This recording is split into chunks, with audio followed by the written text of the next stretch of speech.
नमस्कार साथियों, राज्य शिक्षा केंद्र का एक महत्वपूर्ण आदेश आ रहा है। कक्षा 3 से 8 तक के जो छात्र हैं उनके लिए लर्निंग आउटकम आधारित प्रश्न निर्माण के बेसिक तो क्या है पूरी जानकारी देख लेते हैं। अभी तक यदि चैनल को सब्सक्राइब नहीं किया तो चैनल को सब्सक्राइब कर लें, जिससे इस प्रकार की जानकारी, आदेश और मध्य प्रदेश के समाचार यहाँ पर आपको प्राप्त होते हैं। तो ये आदेश है दिनांक 2 दिसंबर 2022 का।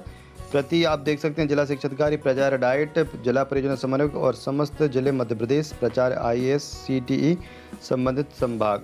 और विषय ऑनलाइन पोर्टल पर कक्षा 3 से 8 लर्निंग आउटकम आधारित प्रश्न निर्माण विषय।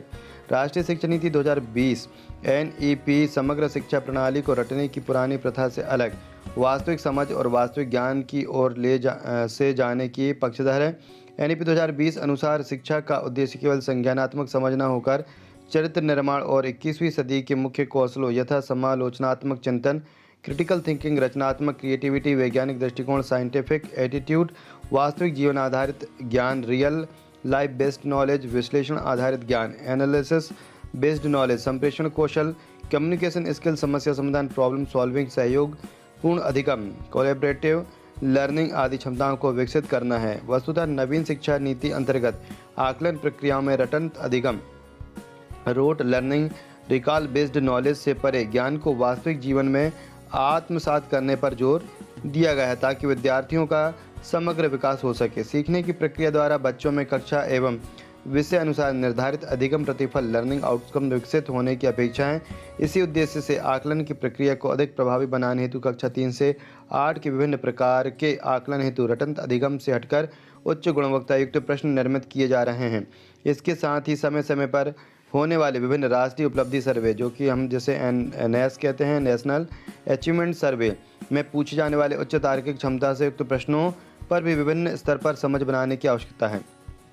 इसी उद्देश्य से राज्य शिक्षा केंद्र द्वारा ऑनलाइन प्रश्न बैंक का निर्माण किया गया है, जिसमें सभी प्रकार के प्रश्न ऑनलाइन बनाए जा सकेंगे। ऑनलाइन प्रश्न निर्माण हेतु RSKMP पोर्टल www.rskmp.in के आइटम बैंक मेन्यू में जाकर प्रश्न निर्माण किए जा सकेंगे। इस कार्य हेतु प्रश्न निर्माणकर्ता स्वयं के यूनिक ID का उपयोग लॉगिन पासवर्ड के रूप में करके आइटम बैंक मेन्यू में जा सकेंगे। कक्षा 3 से 8 के सभी मुख्य विषयों यथा हिंदी, अंग्रेजी, संस्कृत, मराठी, उर्दू, पर्यावरण अध्ययन, गणित, विज्ञान, सामाजिक विज्ञान विषयों के लर्निंग आउटकम आधारित बहुविकल्पीय, लघुत्तरीय एवं दीर्घोत्तरीय प्रश्न निर्मित किए जा सकेंगे। बहुविकल्पीय प्रश्नों के निर्माण में यह विशेष रूप से ध्यान रखा जाए कि किसी भी स्थिति में प्रश्न ज्ञान आधारित रटंत अधिगम डायरेक्ट इन्फॉर्मेशन प्रकृति के न हो। समस्त प्रश्न अनुप्रयोगात्मक कौशल एप्लीकेशन बेस्ड के ही रखे जाएं।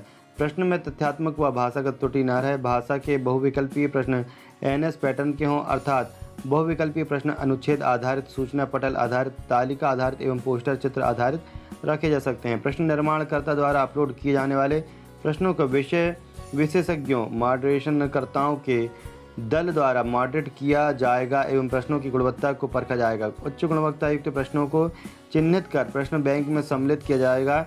इस प्रश्न बैंक का उपयोग भविष्य में होने वाले विभिन्न मूल्यांकन तथा छात्रों के प्रैक्टिस में किया जा सकेगा। प्रश्न निर्माणकर्ताओं को प्रोत्साहित करने की दृष्टि से प्रश्न बैंक हेतु चयनित प्रश्नों का निर्माणकर्ता को उचित सम्मान, ड्यू रिकॉग्निशन दिया जाएगा तथा मानदेय का भी प्रावधान रहेगा, जिसका प्रस्तुत विवरण शीघ्र जारी किया जाएगा। आपके जिले में समस्त शासकीय प्राथमिक एवं माध्यमिक शालाओं में अध्यापन कराने वाले diet faculty, APC, BRCC, CAC, BAC समस्त शिक्षक आदि स्वेच्छा से उपरोक्त अनुसार प्रश्न निर्माण कर सकेंगे। एतद विषयक सूचना सभी स्तर पर प्रसारित की जावे एवं प्रश्न निर्माण कार्य हेतु संबंधितों को जागरूक किया जावे। धनराज, संचालक, राज्य शिक्षा केंद्र, भोपाल।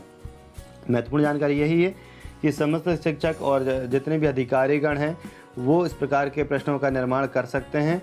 तो RSK के पोर्टल पर इस प्रकार के जो है प्रश्न निर्माण कर सकेंगे, जिससे कि जो बच्चे हैं उनमें विभिन्न प्रकार की दक्षताओं का विकास हो सके। तो आपके विचार कमेंट बॉक्स में जरूर लिखें। चैनल को सब्सक्राइब नहीं किया तो चैनल को सब्सक्राइब कर लें, जैसे इस प्रकार की जानकारी आपको हमारे मिलती रहती है। धन्यवाद।